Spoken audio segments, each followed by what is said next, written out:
Sheik Yasir Qadhi takes the opportunity to talk about the story of Yajuj and Majuj, which has been mentioned in Surah 18 of the Quran. Let him speak.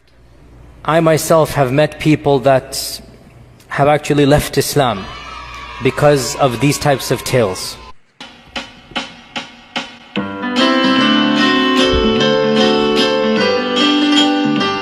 I'm Muhammad, I'm a prophet because I said so.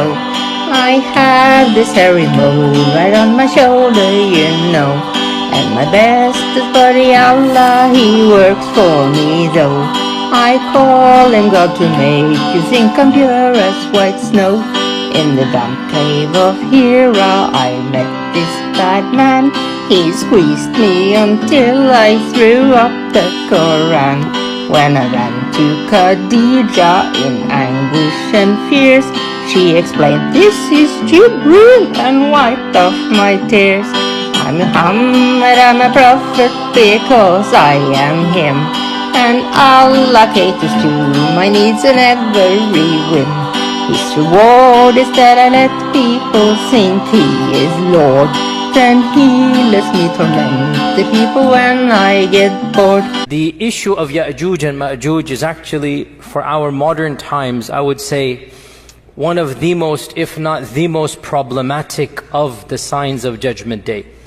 And it has caused many of our youth to question, to doubt. I myself have met people that have actually left Islam because of these types of tales. And we have to be honest and frank and not pretend as if this doesn't exist. Perhaps some of you are not accustomed to hearing people speak like this, but my philosophy is different. We are dealing with the crisis of people leaving our faith, our own children, our own young men and women. And of the reasons why is that we are not answering some of these issues that they bring, and we dismiss them. The issue of Yajuj and Majuj is something that doesn't just occur in the hadith. It is explicit in the Quran. Standard medieval interpretation of Yajuj and Majuj is the following. This is what you find in Ibn Kathir. You find it in the tafsir literature of As-Samarqandi and of Al-Tha'labi. And basically, this is the mainstream interpretation for our classical and middle ages of Islam. If you look at any book of tafsir, any book of history, the notion was the following. Yajuj and Majuj are a bizarre, exotic tribe in the nether regions of the world that have been trapped by Dhul Qarnayn thousands of years ago, and they're still trapped to this day. That Yajuj and Majuj are a living tribe, blocked to this day behind the wall that was built 4,000, 5,000 years ago. That wall miraculously is still there. People can see on the one side, and on the other side you have these savages that Allah knows how they're eating, drinking, replicating, whatnot, and they're still there for eons and eons and eons. Dare I say, anybody who knows science and geography and modern civilization, you cannot believe that there is a tribe for 4,000 years trapped behind a wall. I mean, if you believe this, that's your position. I cannot believe it. I find this very difficult to believe. If you still believe that there's a big wall that is lasting for thousands of years, and by the way, no human structure is that fortified for 4,000 or 5,000 years that nothing happens to it. Even the Great Wall of China needs to be built up or whatnot. I mean, it doesn't work that way. But anyway, if you believe, and anyway, so this is, what can I say? If you believe it, you believe it. I am somebody who, what can I say? My mind doesn't believe this. Others have said, we need to reinterpret Yajuj and Majuj metaphorically. And that is this newfangled interpretation. This is a very modern interpretation. It only begins in the 60s and whatnot, where they say Dajjal and Yajuj and Majuj are symbolic. I admire the fact they're trying to salvage the tradition, because they understand that mainstream interpretation doesn't make sense.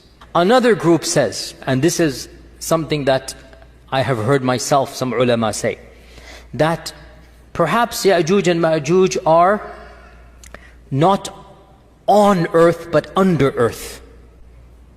That's why the satellites haven't discovered them. Again, I appreciate the salvaging, I really do. But how can human beings survive? No vegetation, no plants with the sun, no oxygen, food, drink, thousands of years.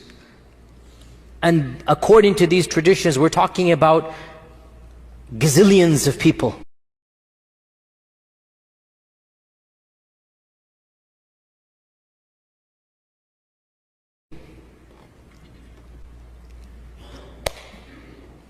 What is the answer to this conundrum of Yajuj and Majuj? I will disappoint you by saying there is no clear-cut answer. I don't have a solution to Yajuj and Majuj. I am personally skeptical. I mean, I have a degree in engineering. I understand mathematics and chemistry and geology, and Allah knows best. Perhaps, this notion of a living tribe of Yajuj and Majuj is not correct.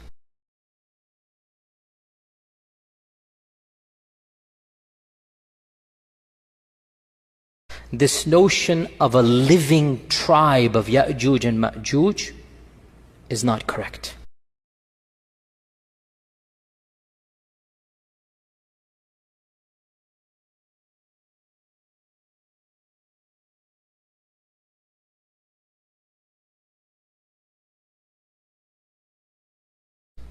And this is what I firmly believe, simply because it is highly problematic to posit that there are billions of people somewhere in today's world clawing away.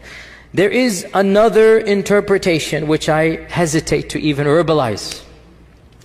And I will tell you honestly, this is not mine. One of my scholarly friends, in a private conversation, so he will not allow me to mention his name. So we were talking with a group of ulama, a group of students of knowledge, whatnot, call them whatever you will, and we're talking about this problematizing. It is a problem, wallahi, it's a problem for any rational mind. What are you going to do with Yajuj and Majuj? He said, let's look at these traditions again. We see that first and foremost, Yajuj and Majuj seem to be human but not human. You see where this is heading. And they seem to be a race of people that cannot be fought. And they seem to be doing things that are bizarre, drinking up all of this water. That's not, humans can't do that. Mentally, they don't seem to be 100% there when they think they can kill the people of the heavens. This isn't normal. This isn't rational. The regular human beings alive, the followers of Isa, are so terrified of this group that they don't even want to see them. They're fleeing away from them. They will not fight them. The hadith mentions they will not be able to be fought. He mentions, if you look at the popular imagination of our times, you find a genre of literature and horror movies. What if the concept is there that these groups of people are human but not quite human? And they're doing all of these things, and everything just started clicking in my head. Check, check, check, check. So ayas, the key point. They shall die the death of one man. How will they get gotten rid of? Allah will send a disease, some type of antivirus, some type of vaccine. I'm just saying what my friend said, because the hadith mentions this explicitly, does it not? Allah will send something that will get them in the neck, and they will die the death of one person.